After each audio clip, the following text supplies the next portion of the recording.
کہ میں ان دو آنکھوں سے دیکھ رہا ہوں، کاش کہ لو لو دے مڈ لک لک چشمہ، ایک کھولا تے ایک کجا ہوں. وہ اس آرزو میں ہوگا کہ میرا رواں رواں آنکھ بن جائے اور میں اس دیدار سے فیضیاب ہوتا چلا جاؤں. تو وہ کیا لمحے ہوں گے، وہ کیا گھڑیاں ہوں گی، وہ کیا ساعتیں ہوں گی. کوئی لفظ نہیں ہے جن لفظوں میں ان حقیقتوں کو بیان کیا جا سکے، اس لیے کہ وہ منظر ہی وراء الورا ہوگا. تو روزہ دار کو فرحت ملتی ہے جب وہ روزہ کھولتا ہے. فرمایا وَشَهْرٌ يُزَادُ فِيهِ رِزْقُ الْمُؤْمِنِ، اس میں مومن کا رزق بڑھا دیا جاتا ہے. وَمَنْ فَطَّرَ فِيهِ صَائِمًا كَانَ مَغْفِرَةً لِذُنُوبِهِ، جس نے روزہ دار کا روزہ افطار کروایا. اللہ کے محبوب فرماتے ہیں کہ ایک تو خود روزہ رکھا، اور دوسری سعادت یہ ہے کہ ماہ صیام میں روزہ دار کا روزہ افطار کروایا. آپ شریعت بیضاء کو بنظر عمیق مطالعہ کر کے دیکھیں. ماہ صیام میں بہت زیادہ اس بات پہ زور دیا گیا ہے کہ روزہ افطار کرواؤ. اپنے گھر میں بیٹھ کر کے روزہ افطار کر لینا یہ بھی سعادت مندی ہے، روزہ نصیب ہو جائے.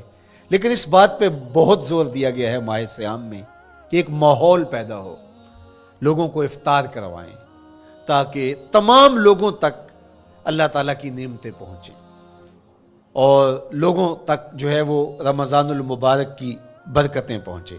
تو ارشاد فرمایا وَمَنْ فَطَّرَ فِيهِ صَائِمًا، جس نے روزے دار کا روزہ افطار کروایا، کَانَ مَغْفِرَةً لِذُنُوبِهِ، تو وہ افطار کروانے والوں کے گناہوں کی بخشش کا ذریعہ بن جائے گا.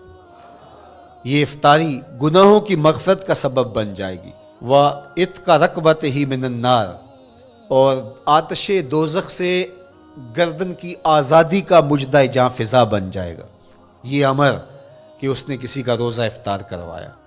وَقَانَ لَهُ مِثْلُ أَجْرِهِ مِنْ غَيْرِ أَنْ يَنْقُصَ مِنْ أَجْرِهِ شَيْءٌ، اور روزہ افطار کروانے والے کو روزہ رکھنے والے جتنا اجر ہی دیا جائے گا، لیکن روزہ رکھنے والے کے اجر میں بھی کوئی کمی نہیں واقع ہوگی.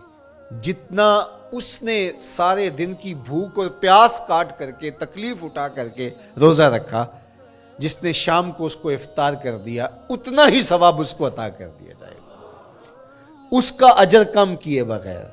اللہ اکبر! یہ امت کے لیے اللہ نے کیا پیکج دیا ہے، کیا کرم نوازیاں ہیں اس امت کے لیے. آقا کریم نے ارشاد فرمایا ایک شخص صبح سے لے کے ظہر تک مزدوری کرتا ہے، اس کو ایک قیراط دیا جاتا ہے. اور ایک شخص ظہر سے لے کر عصر تک مزدوری کرتا ہے، اس کو بھی ایک قیراط دیا جاتا ہے. اور ایک عصر سے لے کر مغرب تک مزدوری کرتا ہے، اس کو 2 قیراط دیے جاتے ہیں.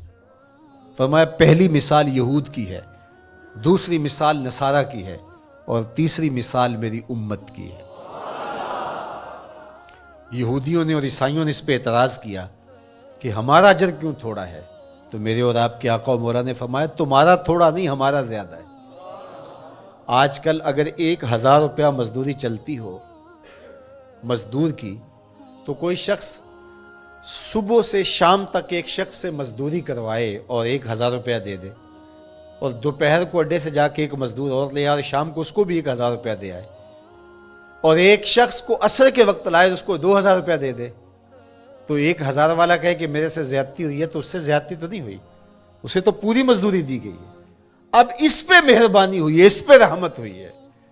تو کہا یہود اور نصارہ کی یہ مثال ہے، ایک صبح سے ظہر تک مزدوری کرے اس کو 1 قیراط، ایک ظہر سے عصر تک مزدوری کرے اس کو بھی 1 قیراط، اور تیسرا بہت تھوڑا وقت عصر سے مغرب تک مزدوری کرے اس کو 2 قیراط. کہا یہ امت محمدیہ علی صاحب الصلوات کو دیا گیا نور ہے.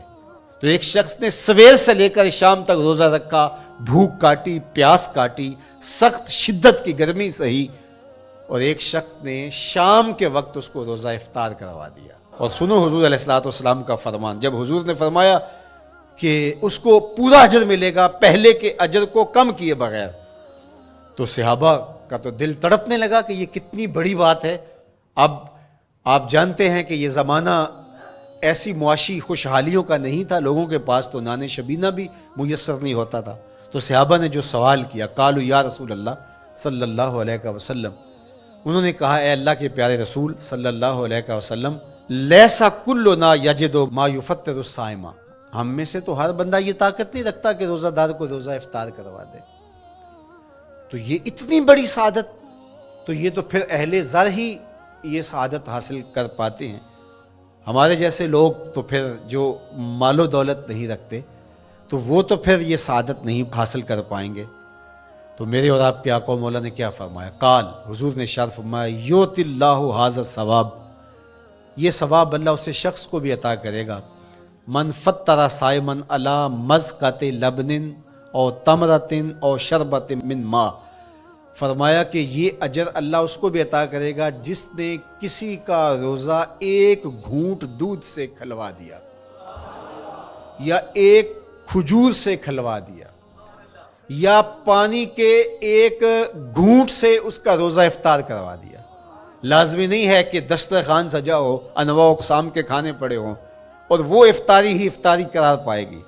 جس نے کسی کو وہاں باہر ٹوٹیوں سے پانی کا گلاس بھر کے، کٹورا بھر کے سادہ پانی بھی پیش کر دیا تو اس کو بھی ثواب مل جائے گا۔ کتنا ثواب ملے گا؟ پورا روزہ رکھنے کا ثواب اس کو ملے گا۔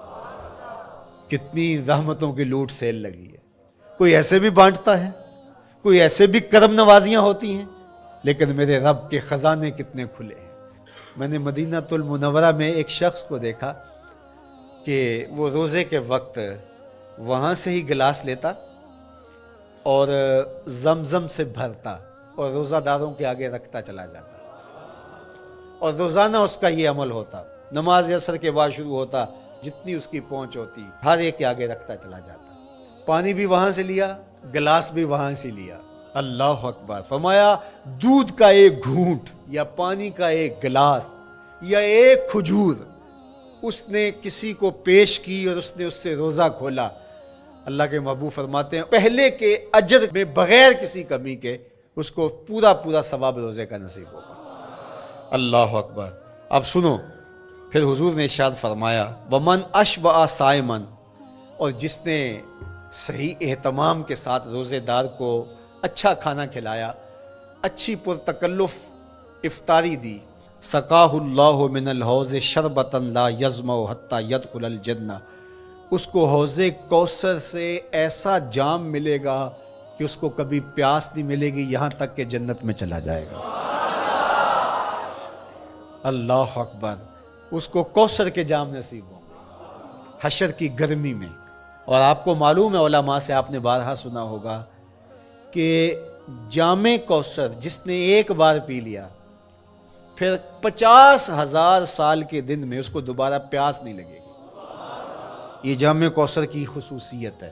فرمایا وَهُوَ شَهْرٌ أَوَّلُهُ رَحْمَةٌ، یہ وہ مہینہ ہے جس کے پہلے 10 دن رحمت ہیں اور اس کا درمیانی عشرہ مغفرت ہے، وَآخِرُهُ عِتْقٌ مِّنَ النَّارِ، اور اس کا آخری عشرہ جو ہے وہ آتش دوزخ سے نجات کا ضامن ہے۔ فَاسْتَكْثِرُوا فِيهِ مِنْ 4 خصال، کہا کہ 4 کام اس مہینے میں کثرت کے ساتھ کرو۔ خصلتان ترضون بہما ربکم، 2 کام تو وہ ہے جس سے تم اپنے رب کو راضی کرو گے۔ وخصلتان لا غنا بکم عنہما، اور 2 کام ایسے ہیں کہ ان سے بے نیاز نہیں ہو سکتے تو وہ تمہیں کرنے پڑیں گے۔ اما الخصلتان اللتان ترضون بہما ربکم، وہ 2 خصلتیں، 2 کام جن کے ذریعے سے تم اپنے رب کو راضی کر سکو۔ فشہادت اللہ الہ الا اللہ، وہ گواہی دینا ہے لا الہ الا اللہ، وتستغفرونہ، اور تم کثرت سے استغفار کرو، اللہ سے بخشش مانگو۔ یہ 2 کام تم نے کرنے ہیں۔ وَأَمَّا الْخَصْلَتَانِ اللَّتَانِ لَا غِنَىٰ بِكُمْ عَنْهُمَا، اور وہ چیزیں جن بغیر تمہیں چارہ نہیں ہے۔ فَتَسْأَلُونَ الْجَنَّةَ وَتَعُوذُونَ مِنَ النَّارِ، اللہ سے جنت طلب کرو اور دوزخ سے پناہ مانگو۔ تو یہ 2 کام جو تمہاری ضرورت ہے تم اس مہینے میں کثرت کے ساتھ